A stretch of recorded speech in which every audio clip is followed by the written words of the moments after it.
Welcome student. इस व्याख्यान में हम जानेंगे कि मोनोपोल क्या होता है, डाइपोल क्या होता है और क्वाड्रुपोल क्या होता है। सर्वप्रथम हम रिकॉल करें, यदि किसी बिंदु पर कोई आवेश रखा है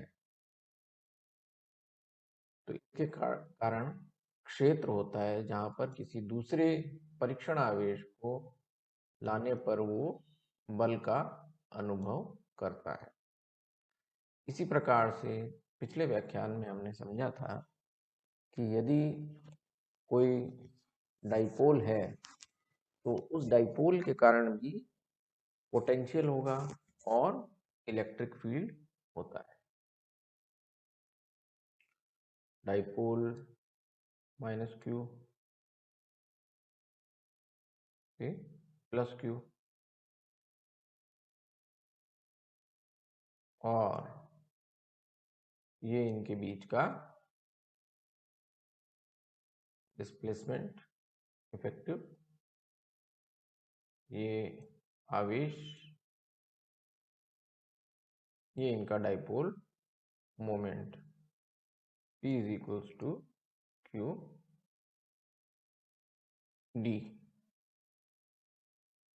इसकी दिशा ये है और माइनस क्यू से प्लस क्यू की ओर।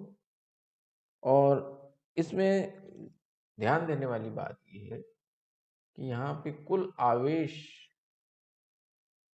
0 है, कुल आवेश 0 है। यहाँ पे आवेश 0 नहीं है, यहाँ पे कुल आवेश 0 है। एक और स्थिति हो सकती है कि मान लीजिए एक डाइपोल इस प्रकार रखा है, इसके पास ये दूसरा डाइपोल इस प्रकार रखा है, ये P हो गया वेक्टर, ये माइनस P वेक्टर हो गया। अब इस वितरण में कुल आवेश भी 0 है और कुल डाइपोल मोमेंट भी 0 है। तो स्पेस में ऐसे वितरण को कहेंगे क्वाड्रुपोल या चतुर्ध्रुव या क्वाड्रुपोल। तो इस प्रकार से वितरण और भी हो सकते हैं, लेकिन हम केवल यहाँ पर फोकस करेंगे मोनोपोल, डाइपोल और क्वाड्रुपोल पर। कोई जमावट और प्रकार से होती है तो वो फिर ऑक्टापोल और इस प्रकार से चलता रहेगा। तो यहाँ पर हम ये देख रहे हैं कि मूल बिंदु O पर कोई आवेश वितरण है, आर्बिट्रेरी डिस्ट्रीब्यूशन ऑफ चार्ज कहेंगे, स्वैच्छ आवेश वितरण। जैसा कि जो न्यूक्लियस है, एटम के न्यूक्लियस में है, एटॉमिक इलेक्ट्रॉन क्लाउड में है और इस प्रकार अनेक परिस्थितियों में हो सकता है। तो उसका ये मॉडल समझने के लिए यहाँ पर हम मानते हैं कि कोई आवेश स्वैच्छ आवेश वितरण है। इसके कारण ये जो अक्ष Z है, आर्बिट्रेरली हमने कोई अक्ष चूज कर ली, यहाँ बिंदु P और O को मिला है तो ये Z एक्सिस होगी और P पर हमें ज्ञात करना है विभव, और विभव ज्ञात है तो क्षेत्र भी ज्ञात कर सकते हैं। इस आवेश वितरण ये बहुत ही सूक्ष्म है, तो ये दूरी r जो है बिंदु P की, ये इसकी तुलना में अधिक है, अत्यधिक है। और यहाँ पर इसके एनालिसिस के लिए हमने माना कि इसको dV के अनेक आयतन अल्पांशों में विभाजित कर लेते हैं इस आवेश वितरण को। तो ये O हो गया केंद्र, O डैश मान लेते हैं। O डैश जिसका आयतन dv है, जो r दूरी पर है। यहाँ पर इसके अंदर कितना आवेश होगा, इस पूरे की जो आवेश, जो चार्ज डेंसिटी है, वो रो है, D Q by D V, D Q by D V. तो डी क्यू हो जाता है रो डीवी। यहाँ हम देखते हैं इसको।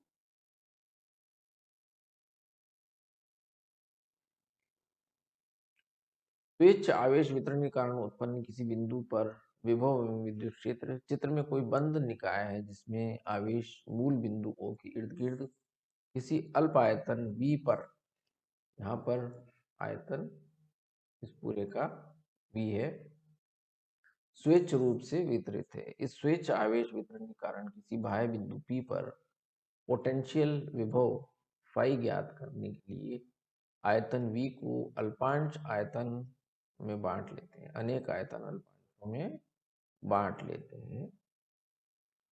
यहाँ पर dV किसी एक अल्पांश का आयतन है, रो आवेश घनत्व है। इस वितरण के अंदर dq प्रत्येक अल्पांश में आवेश की मात्रा, ये dq आयतन अल्पांश है। r इसका पोजीशन वेक्टर हो गया, o डैश निर्देश फ्रेम के मूल बिंदु O से d की दूरी। अब यहाँ पर जो उस आयतन अल्पांश है उससे p की दूरी वेक्टर a है, और आवेश का जो केंद्र है उससे दूरी p है। आवेश का केंद्र न कहकर कोई भी मूल बिंदु कहना ज्यादा उचित है। किसी मूल बिंदु कहीं पे हम फिक्स कर सकते हैं इसको। इससे जो p की दूरी r है, कैपिटल R। आकाश में आयतन dv में स्थित आवेश dq के कारण a दूरी पर स्थित बिंदु p पर विभव का मान, वो बेसिक डेफिनेशन लगाए पोटेंशियल की, तो d phi is equal to k dq by a, क्योंकि v is equal to kq by r होता है, जहाँ k है 1/4 pi epsilon naught epsilon r, यानी 1/4 पाई एप्सिलॉन माध्यम की विद्युत। अब बिंदु P पर कुल विभव का मान ज्ञात करने के लिए इसका हम समाकलन करते हैं,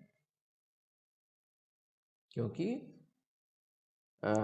ये आयतन अल्पांश बहुत ही dv के सूक्ष्म अल्पांशों में विभाजित है, तो इसको बिंदुवत मान सकते हैं। dv टेंड्स टू 0, तो जो समेशन है वो समाकलन का रूप लेता है। पाई टोटल हो जाएगा integration of D pi equals to integration of k rho dv by a। k की वैल्यू बाहर ले ली हमने, रो dv बाय a।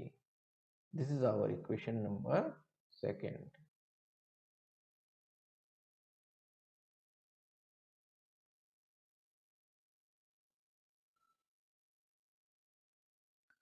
दूरी a ज्ञात करना। चित्र में हम देखते हैं, चित्र की ज्यामिति से, कि ये हमें ज्ञात करना है। ये एक वेक्टर है, ये एक वेक्टर है, दोनों का पॉइंट ऑफ ओरिजिन कॉमन है, तो वेक्टर ए हो जाता है r capital R minus small. ये हम इजीली ट्रायंगल रूल से वेरीफाई कर सकते हैं। a is equal to capital R minus small r, तो मैग्नीट्यूड हो गया इसका a square is equal to r square plus r square minus 2rr cos theta, जहाँ पे कि थीटा कैपिटल R और स्मॉल r के बीच में कोण है।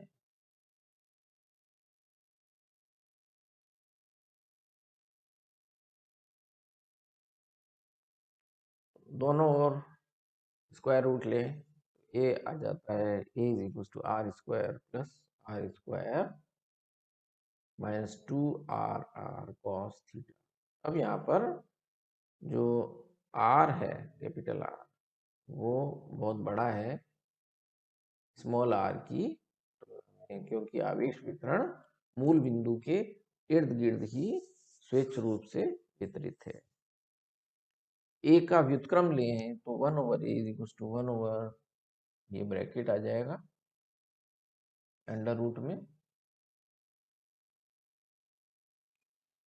यहाँ कुल आवेश Q is equal to sigma GV, बहुत छोटे आयतन V में स्थित है, तो small r is much less than capital R। इसलिए इसे टेलर सीरीज के रूप में एक्सपेंड इस प्रकार कर सकते हैं। कैपिटल R हमने बाहर खींचा ब्रैकेट से, अंदर बचा 1 plus R square by R square minus 2r by capital R cos theta और power half.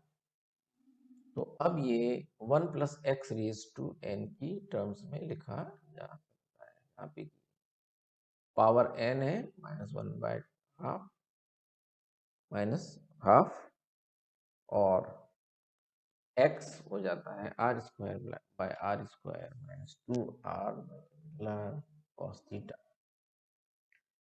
So I can approximate 1/a is equals to 1/r bracket 1 plus X raise to n।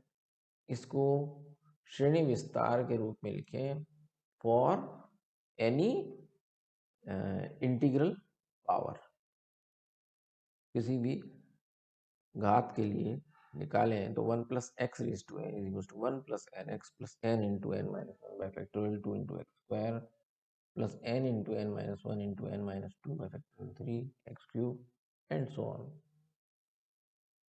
तो यहाँ पर 1/a is equal to 1/r bracket 1 plus N की value रख दी minus half, X की value रख दी, और इस प्रकार से इसको इजीली सॉल्व कर सकते हैं।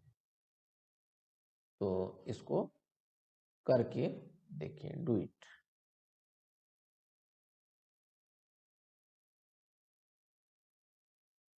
करके देखिए इसको। अब यहाँ पर हम इसको r की small r by r ratio की पावर्स के रूप में अरेंज करें तो देखिए 1/a equal to 1/r bracket 1 plus small r by r, यहाँ से टर्म ले ली हमने cos थीटा, फिर r स्क्वायर की टर्म एक यहाँ से मिल जाएगी और एक यहाँ से मिल जाएगी जब इसका वर्ग करेंगे। इस ब्रैकेट से मिलेगी एक तो स्क्वायर टर्म, एक क्यूबिक टर्म, एक फोर्थ ऑर्डर टर्म, घात की टर्म। तो इनको कलेक्ट करने पर ये हो गया आर स्क्वायर, ये हो जाता है, और यहाँ से हमें मिलता है 3/8, और यहाँ से मिलता है 4 स्क्वायर हो जाता है, जब स्क्वायर करेंगे तो माइनस माइनस प्लस हो जाता है, तो ये मिलता है एक्चुअली 3/2 cos स्क्वायर थीटा हो जाएगा।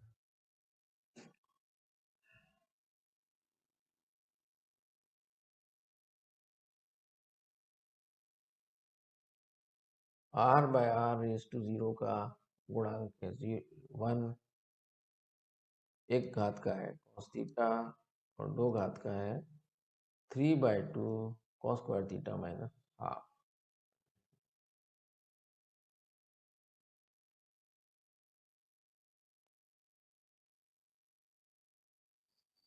समीकरण 4 से ना, रिकॉर्ड कर रहा हूं। समीकरण 4 से समीकरण 2 में मान रखने पर पोटेंशियल ज्ञात करते हैं कि इंटीग्रेशन रो dv बाई ए, यहाँ पर ए की वैल्यू रखें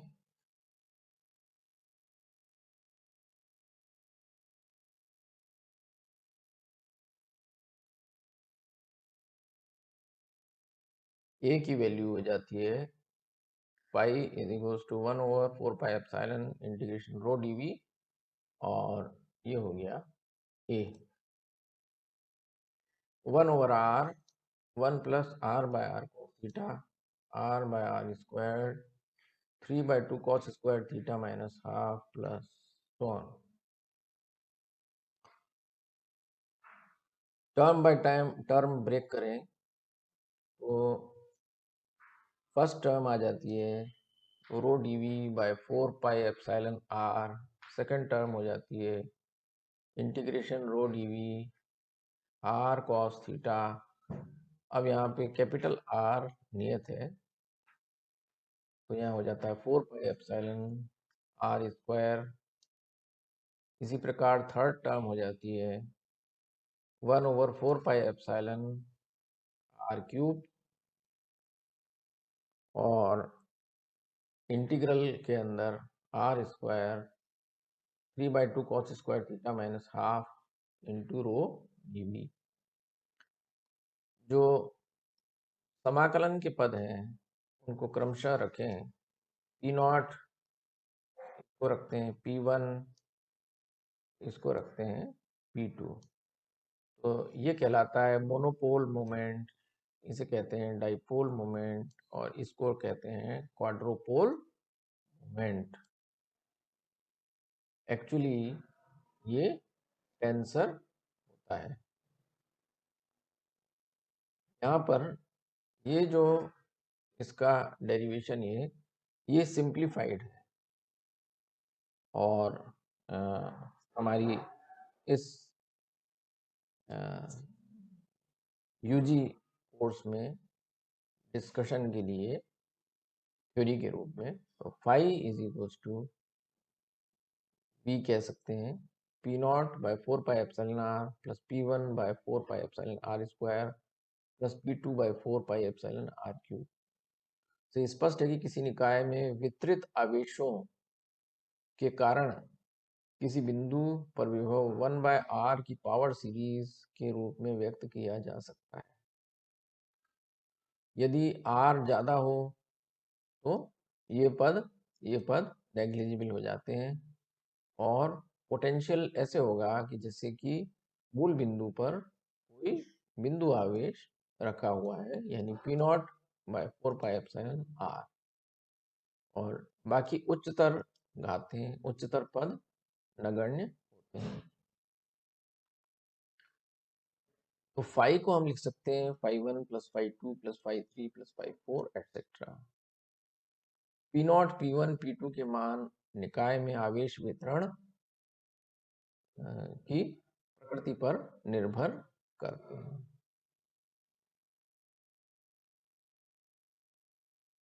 जैसे कि प्रथम पद है P0 is equal to integration rho dv, ये होता है निकाय में नेट आवेश। यदि निकाय में नेट आवेश शून्य नहीं है तो P0 एक ध्रुवी आघूर्ण होगा 1/r स्क्वायर 1/r क्यूब, क्योंकि r अधिक है तो इसका इनवर्स नगण्य हो जाएगा, इत्यादि उच्च घातों के पद नगण्य होते हैं। और निकाय में आवेश की कुल मात्रा इंटीग्रेशन रो dv, यानी बहुत दूर पर है, बिंदु P बहुत दूर है, तो तब मोनोपोल मोमेंट इफेक्टिव होगा। आवेश वितरण के कारण बिंदु P पर विभव O पर स्थित बिंदु आवेश के कारण P पर विभव के समान होता है। एक ध्रुवी आघूर्ण। द्विध्रुव आघूर्ण जैसा हमने पूर्व में समझा था, ऊपर तो द्वितीय पद यदि P नॉट शून्य हो, कुल आवेश शून्य हो, परंतु P2 शून्य न हो, यानी कि द्विध्रुव आघूर्ण शून्य न हो, यानी आवेश वितरण इस प्रकार से हो कि वो उसके चार्ज सेंटर्स जो हैं वो द्विध्रुव बनाते हो, डाइपोल बनाते हो, परंतु डाइपोल में क्या होता है कि कुल आवेश शून्य होता है। तो P नॉट शून्य हो गया और P1 नॉन जीरो है, इंटीग्रेशन रो r cos थीटा dv। अब r cos थीटा को हमने माना z, तो P2 हो जाता है integration rho dv into z, या रो dv है dq के बराबर, dq इंटू z।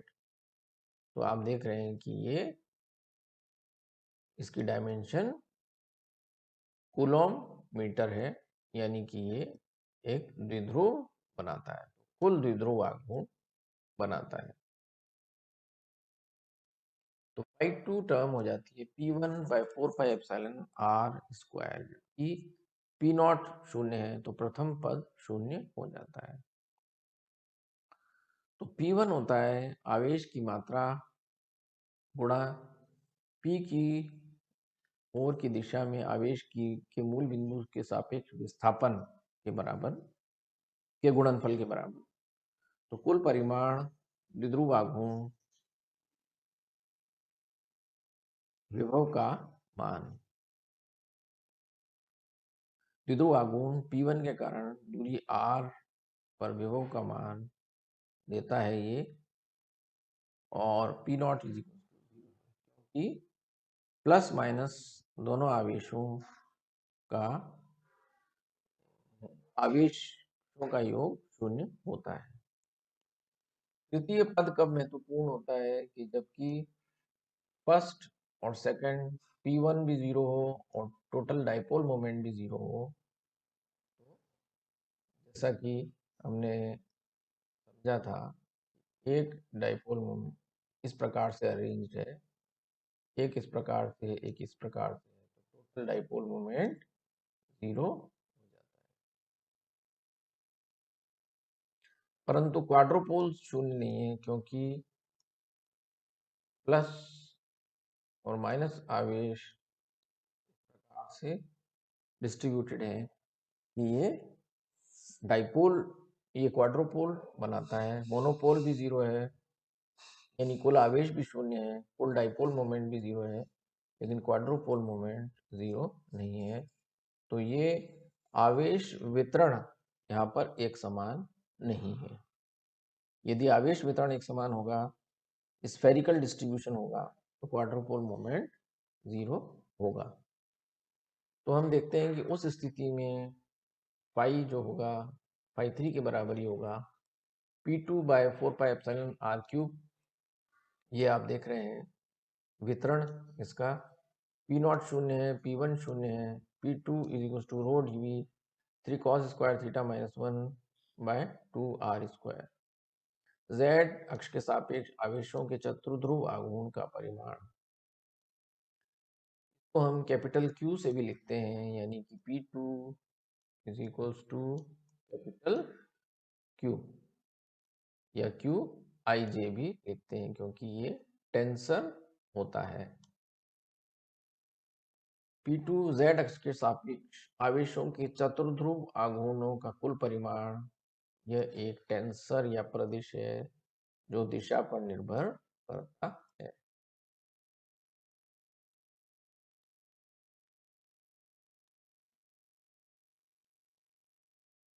एक क्वेश्चन डिस्कस करते हैं, चतुर्ध्रुव आघूर्ण का भौतिक अर्थ समझाइए, इसकी उपयोगिता पर प्रकाश डालिए।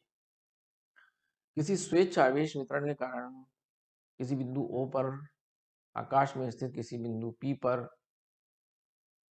आवेश वितरण O पर है, और कोई बिंदु है P r दूरी पर, उस पर कुल विभव को 1/r की घातों के क्रम में लिख सकते हैं। phi is equals to phi1 plus phi2 plus phi3, इस प्रकार से।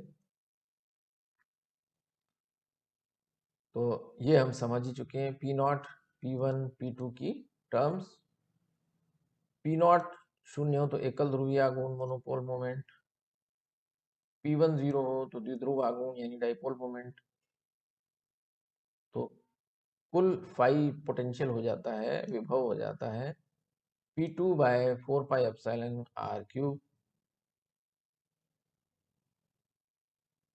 विभव का मान 1 ओवर R क्यूब एवं विद्युत क्षेत्र का मान 1 ओवर R4 के अनुसार बदलता है। क्यों? क्योंकि E is equal to minus grad V या E is equal to minus del by del V by del R। तो एक डायमेंशन R की डिनोमिनेटर में और बढ़ जाती है। उदासीन आवेश के परावैद्युत माध्यम के लिए केवल द्विध्रुव आघूर्ण ही महत्वपूर्ण होता है। यदि आवेश नेट चार्ज 0 हो, परावैद्युत है, तो परावैद्युत में क्या होता है कि डाइपोल्स होंगे। अब डाइपोल्स जो हैं वो इस प्रकार से अरेंज हैं, टोटल डाइपोल मोमेंट 0 है, तो क्वाड्रोपोल मोमेंट इफेक्टिव होता है। जब कुछ निश्चित आवेश निश्चित स्थितियों पर व्यवस्थित होते हैं तब चतुर्ध्रुव आघूर्ण प्रभावी होता है। टेंसर रूप में लिखें P2 is equals to capital Q is equals to half of QI RI square 3 cos square theta I minus 1। Integration form में नहीं है, ये टेंसर फॉर्म में है। RI cos theta I is equals to ZI। यहाँ से हमने इसको ZI की टर्म्स में लिख लिया, half of QI 3ZI square minus RI square. अब यहाँ पर आवेश वितरण के कारण ये हमने देखा, ये आवेश वितरण की विमा है और ये Z अक्ष पे है। तो टोटल डाइपोल मोमेंट इनके रिलेटिव ओरिएंटेशन पर डिपेंड करता है। आवेश सममिति तब होती है कि जबकि Q नॉट बराबर 0 हो, डाइपोल क्वाड्रपोल मोमेंट 0 हो। उस कंडीशन में 3Z square equals to R square, तो Z हो जाता है R बाय √3। और असिमेट्री होती है, स्फेरिकल डिस्ट्रीब्यूशन से अलग होता है, यानी कि स्फेरिकल डिस्ट्रीब्यूशन नहीं है तो दो स्थितियां बनती हैं। तो चाहे इस प्रकार से चाहे इस प्रकार से एक अंडाकार 3 डायमेंशनल आकृति बनती है आवेश वितरण की। और क्योंकि यहाँ पर लंबाकार दीर्घवृत्तज आवेश वितरण दीर्घाक्ष यानी जो Z एक्सिस है उस पर इस प्रकार से वितरित हो, जो उसकी बड़ी अक्ष है वो इस प्रकार से वितरित हो, जो जो इसकी Z एक्सिस है या जो गाइडिंग एक्सिस है उस पर, तो यानी कि Z is greater than R by √3। और इस प्रकार से होगा 3 डायमेंशन में, तो पॉजिटिव होगा। तो ये बताता है deviation from spherical symmetry of charge. लघुवाक्ष में ऑब्लेट होता है, इसको प्रोलेट और इसको ऑब्लेट कहते हैं। Q नेगेटिव होगा तो यानी 3Z square is less than R square, तो ZI is less than RI by √3।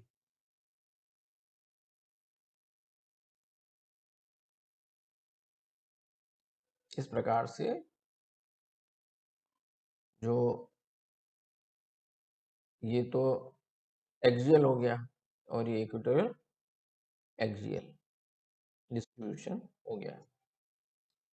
विद्युत चतुर्ध्रुव आघूर्ण गोलीय आवेश वितरण के सापेक्ष वितरण में अंतर का मापक होता है। Deviation from spherical distribution of charge.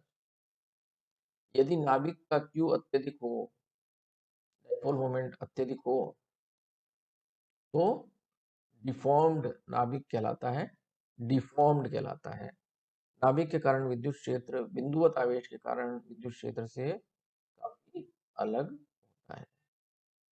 तो क्वाड्रुपोल मोमेंट का नाभिकीय भौतिकी में एक महत्वपूर्ण स्थान है, क्योंकि नाभिक के अंदर जो नाभिकीय कण हैं, जिनको न्यूक्लियॉन्स कहते हैं, वो किस प्रकार से वितरित हैं, वो सूचना बहुत कुछ सूचना जो है क्वाड्रुपोल मोमेंट से दी जाती है कि अलग अलग नाभिक जो सिमेट्रिकल हैं, छोटे हैं नाभिक, उनका क्वाड्रुपोल मोमेंट सामान्यतया 0 होता है। और जैसे जैसे जैसे जैसे जो नाभिकीय संख्या जो है, न्यूक्लियर नंबर जो है बढ़ता है, वैसे वैसे असिमेट्री उसमें आती जाती है, क्योंकि नंबर ऑफ प्रोटॉन्स उसमें बढ़ते जाते हैं न्यूट्रॉन्स की तुलना में।